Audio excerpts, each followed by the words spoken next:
नमस्कार, मी उभी आहे टिटवाळा येथील गोवेली रोडवरील मनाली हॉटेलच्या समोरील रस्त्यावर। आपण बघू शकता समोर रस्त्यावर अनेक खड्डे पडलेले आहेत व पावसाचं पाणी त्या खड्ड्यांमध्ये साचल्यामुळे इथे मोठी दुर्घटना होण्याची संभावना आहे। गेली अनेक वर्षे या रस्त्याचे पाऊस पडला की असेच हाल होतात। मागे देखील आम्ही या संबंधात व्हिडिओ बनवला होता आणि संबंधित विभागाला हा व्हिडिओ आणि फोटो हे पाठवले होते। तेव्हा प्रशासनाने खडी टाकून काम केलं होतं, परंतु ती खडी वाहून गेली आणि परत रस्त्याची अशीच दुर्दशा झाली आहे। या रस्त्यावरून एका बाजूला आपण बघितलं तर गणपती मंदिर आहे आणि दुसऱ्या बाजूला गोवेली रोड आहे। इथे रहदारीचा रस्ता आहे। सकाळी शाळेच्या बसेस व इतर वाहने इथून जातात। कधी होऊ नये अशी दुर्घटना जर झाली तर याला जबाबदार कोण असणार? माझ्यासोबत एक दादा आहेत, आपण त्यांना विचारू हे कधीपासून असं होत आहे। दादा काय सांगाल? काय सांगायचं काय मॅडम, आता तुम्ही बघू शकता एवढे मोठे खड्डे पडलेले। आम्ही घर टॅक्स भरतो, पाणी टॅक्स भरतो, केडीएमसी सर्व काही करतो, नगरसेवकांना निवडून देतो। आज मला 5 वर्ष झाले मी इथे राहायला आलोय। बाजूला आर्यन पॅराडाइज बिल्डिंग आहे। आमचे मुलं महिला कसे कळली तुम्ही बघा ना काय परिस्थिती आहे।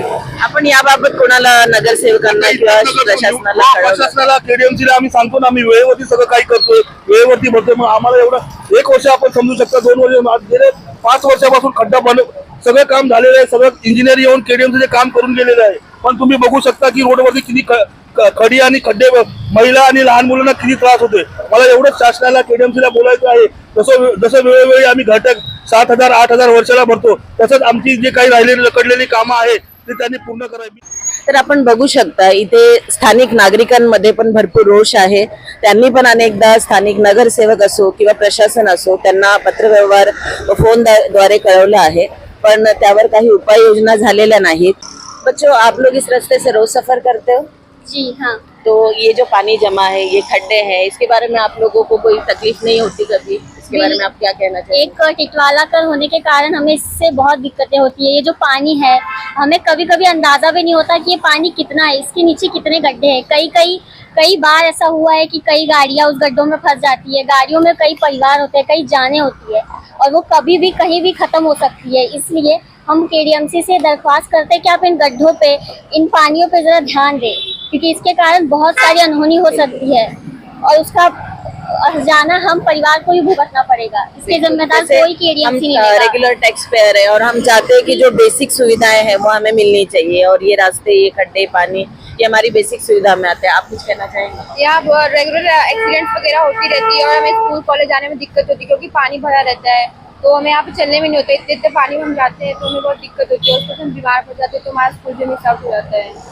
तर आपण बघू शकता हे आहे यंग जनरेशनची मुलं, ह्यांना देखील या पाण्याचा, खड्ड्यांचा भरपूर त्रास होतो आणि यांनाही असं वाटतं की याच्यावर काहीतरी उपाययोजना व्हायलाच पाहिजे।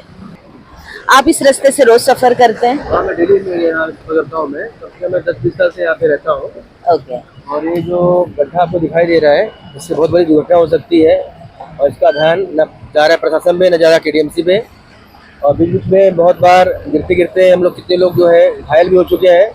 लेकिन यहाँ के जो नगर सेवक है और जो अधिकारी केडीएमसी के हैं, वो किसी बात की उन्हें चिंता नहीं है। वो ध्यान में दे रहे हैं। बीच में गिट्टी डाला गया था, लेकिन वापस वो गिट्टी जो है खराब हो गया, फिर से गड्ढे आप देख रहे हैं और कितने सारे बाइक जो है यहाँ पे गिर चुकी हैं। लेकिन मेरा विचार है कि जल्द से जल्द जो है प्रशासन इस पर ध्यान दे और यहाँ का कुछ व्यवस्था करे। मैं 10-20 साल से यहाँ पर हूँ, लेकिन अभी तक यहाँ पे कोई किसी प्रकार का सुविधा जो दिया नहीं गया है।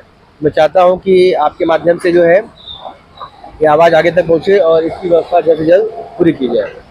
तर आपण बघू शकता जे इथून रोज प्रवास करतात ते सुद्धा या सर्व जाचाला त्रासले आहेत आणि त्यांची मनापासून इच्छा आहे की केडीएमसी प्रशासनाने आता तरी काहीतरी उपाययोजना करावी आणि हे खड्डे भरावे व तसंच तात्पुरता उपाय न करता त्याच्यावर काहीतरी परमनंट उपाय करावा अशी सर्वांची इच्छा आहे।